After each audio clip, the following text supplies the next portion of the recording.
Hi, I'm Ray Gettins with the Rossler Financial Group, and I wanted to take a moment and share with you something that is important to me and probably to a lot of you as well. And with June coming up with Father's Day, I know a lot of us have had that time where our fathers, where we had that conversation, you went to dad, or maybe even more likely he knew and came to you and said, all right, let's have that talk.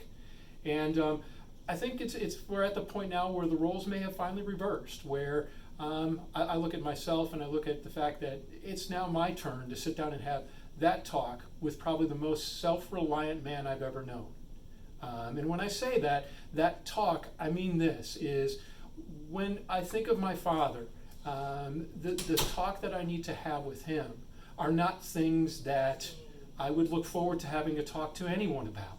But there's still things that have to be done. There are things that have to be put in order, and as my father would say, man up and take care of it. So let me share with you 3 things that I believe that are critically important to a conversation that you should be having with your father if he's a little bit older, like my father is. And the first has to do a little bit with a legal document by the name of a power of attorney. And I know a lot of us are familiar with a POA, but the first thing to share with you in a POA is make certain, and this I've heard from a number of attorneys, and I am not giving legal advice, make certain that that power of attorney allows for what is called self-dealing. And I know that sounds very odd, but what it means is this, is if I am my father's power of attorney and I take care of a financial matter for him and I have to reimburse myself, I can't do that unless the power of attorney allows for self-dealing. So sit down with your attorney, make sure you've got it in order, and if you aren't comfortable or don't have an attorney handy, please let us know. We have a list of attorneys that we've had outstanding results with. Second is also a power of attorney, but it's not the financial stuff.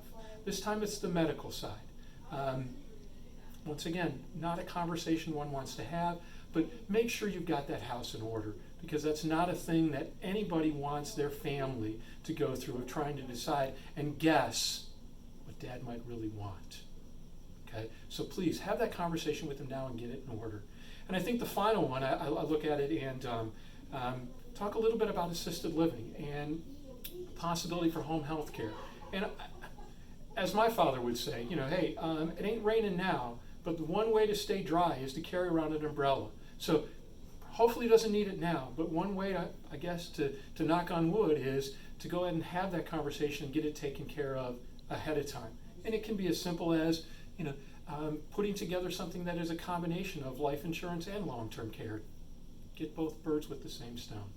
Once again, my name is Ray Gettins. I'm with the Rossler Financial Group, and I wanted to share with you 3 things that I believe are critically important to have as part of a conversation with your father. Thank you.